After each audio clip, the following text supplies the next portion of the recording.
So, you just made a book about Lamborghini. There are already many books about Lamborghini.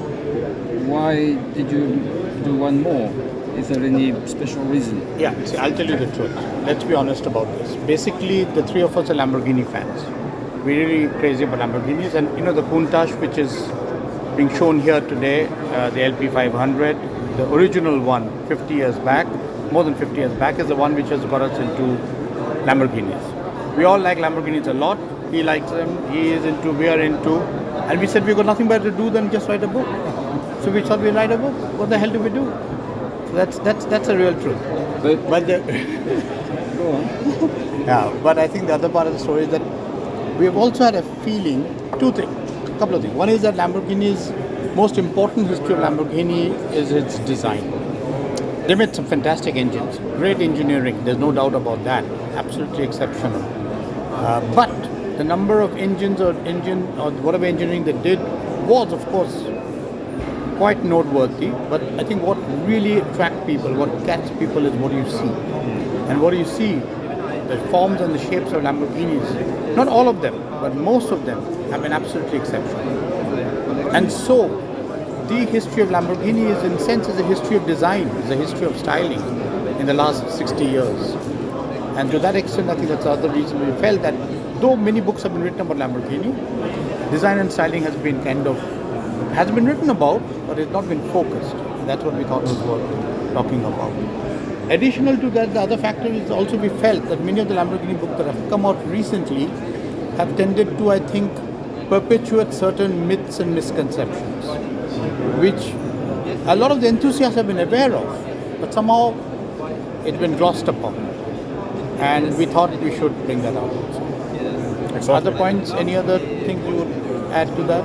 I mean, it was a nice occasion for us to bring out, should we say, an old quotes from old car magazines, because a lot of these magazines contain a lot of interesting tests and reports from car shows, and they're often forgotten and just hidden away in boxes, and they show the car in the view of their own time, which is nice to convey to the reader.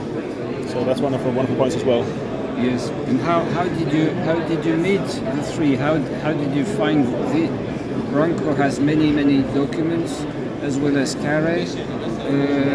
How did you start your passion about Lamborghini? Well, that started actually about 30 years ago. My big wish was that we one day could make a book on Lamborghini. It didn't exist, so I started collecting. That was my artificial book. Then I heard of a book on Marcello Gandini. Then I got in touch with Gautam Sen, kept in touch, and then finally once when we were in Zurich, we met Gautam and we were talking. Then Gautam said, "Hey, you've got interesting items, interesting informations. Why don't we simply do a book on this topic with the focus on design?" And I thought that was a fantastic idea because that was like the missing link. And then we didn't want to lose time. We then got in touch with Kaare, because also he had very interesting information. Then we thought, the three of us, it's a good combination, let's get started. And then from scratch we simply got started. Gautam Sen has got a lot of experience how to organize such a complicated project. So in the end we just did it, and now it's here. But you are talking about design, but in the book there are also not only designers for the shape, but you have also interviewed people who engineered the cars. And this is also something which is new in the book about Lamborghini. It hadn't been done before, right? Yes, in the sense that several of the crucial engineers who have been involved with Lamborghini over the years and have shaped Lamborghini's history. Of course, everybody knows Gianpaolo Dallara and Paolo Stanzani. And Dallara, of course, does get spoken to, and he has expressed many times his knowledge and his history and whatever information he had provided. Stanzani has also done so. Sadly, Stanzani is not with us any longer.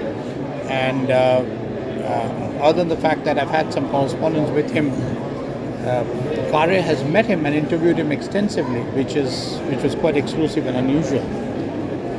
But more than that, we also did get around to talking to quite a few of the technicians and engineers who were involved and who are lesser known, but have been very much there right at the beginning, very very early stage of Lamborghini, who are still alive, which is what is amazing. People like Oliveira Pedrazzi, Achille Bevini, and Tiziano Benedetti, who have also been a part of the genesis of Lamborghini from the early days. So we had the fortune to know about them, to be able to meet up with them, to talk to them. And so similarly, we have had at various points and different people, including later engineers like Luigi Marmiroli, who had kind of gone underground since his ouster from Lamborghini, who was only very happy to share with us all the information and all the details, all the drawings from that period that he was chief engineer. Yes, so we went out and looked for those people, and we managed to speak to them, and many of them were most of them were extremely cooperative, extremely helpful. So are you happy with the final product, which is 5.5 kilo? Yes. It's It's lighter than most Lamborghinis. Think of that.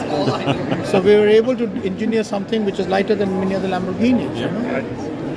So yes, I think yes, it's been a fun project. We have really enjoyed it. Each one of us, I think, have had a terrific time. The number of Zoom calls we have gone through, and Yes, because you are in 3 different parts of the countries. world, Yes. and we have had the first time we are meeting. I'm meeting Kaare. Yeah. So that's exactly So this is quite an occasion. Yeah. And the fact that we did have this communication thing going, of course, and there were times when I made mistakes which Kaare pointed out or Branko pointed out, and then there were times when we had complementary information. Because sometimes we had said, okay, this is what I know. I said, no, this is not the thing. This is the other side of the story. And sometimes we have had arguments. And at times when Kaare was very upset about one of the chapters in one of the cars, because I thought that wasn't a good-looking car, and Kaare thought it was one of the most beautiful. So we have had moments where we have had little differences, but I think that's the way it should be. Maybe it was better you were far away then. Probably, absolutely. I think that helped also. Exactly. I didn't realize how big Kaare was, and I said, next time my discussions will be of a different nature. Okay. Well, thank you. Thank you very much. I think if the book is as good as the way you speak about it, then it must be very good. Thank you. Thank you. Thank you. The main driver was the passion for the topic.